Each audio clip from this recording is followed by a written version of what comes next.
അല്ലാഹു നമുക്ക് ഈ ശരീരം തന്നു.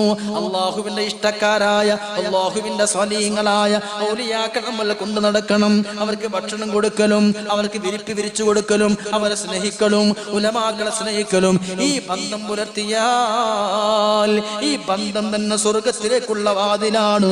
പ്രിയമുള്ള മുഅ്മിനേ, അള്ളാഹുവിന്റെ ഹബീബ് മുത്ത് മുഹമ്മദ് മുസ്തഫ സല്ലല്ലാഹു അലൈഹി വസല്ലം പഠിപ്പിച്ചിട്ടുണ്ടല്ലോ. നബി തങ്ങൾ പറഞ്ഞു 10ഓളം ജീവികൾ സ്വർഗത്തിലാണ്. നബി തങ്ങൾ ഇസ്റാ മിറാജിന് പോയ ബുറാഖ് എന്ന മൃഗം സ്വർഗത്തിലാണ്. ബഹുമാനപ്പെട്ട സുലൈമാൻ നബിയോട് സംസാരിച്ച ഉറുമ്പ് സ്വർഗത്തിലാണ്. ഇബ്രാഹിം നബി അലൈഹിസ്സലാം അതിഥികൾക്ക് വേണ്ടി അറുത്തു കൊടുത്ത പശുക്കുട്ടി സ്വർഗത്തിലാണ്.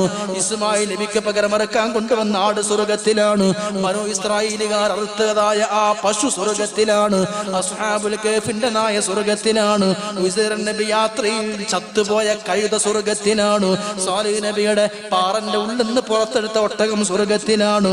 അതുപോലെ തന്നെ ബിൽഖീസ് രാജ്ഞിയും നബി സുലൈമാൻ നബി അലൈഹി ഇസ്ലാമിനിടയിലുള്ള സന്ദേശ വാഹനമകനായിരുന്ന ഹുദ്ഹുദ് എന്ന് പറയുന്ന യഅഫൂർ എന്ന ഒരു മരം കൊത്തിയും സ്വർഗത്തിലാണ്. യൂനുസ് നബിയെ ചുമന്ന മത്സ്യം അതും സ്വർഗത്തിലാണ്. എല്ലാ ജീവികളോടും നിങ്ങൾ മണ്ണാകണമെന്ന് പറയുമ്പോ ഈ നായടക്കം 10 ജീവികളെ അല്ലാഹു സ്വർഗത്തിൽ കടത്തുന്നത് നബി തങ്ങൾ പറഞ്ഞത് സ്വാലിഹീങ്ങളോടുള്ള ബന്ധം കൊണ്ടാണ്. എല്ലാ ജീവികളോടും മണ്ണാകാൻ പറയുമ്പോ എന്തേ ഗുഹാവാസികൾക്ക് കാവൽ നിന്ന നായ ഒരാളെ നായയാണ്.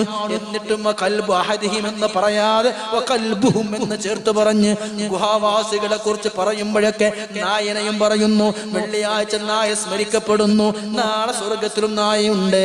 കാരണം സ്വാലിഹീങ്ങളോട് ബന്ധമുണ്ട്.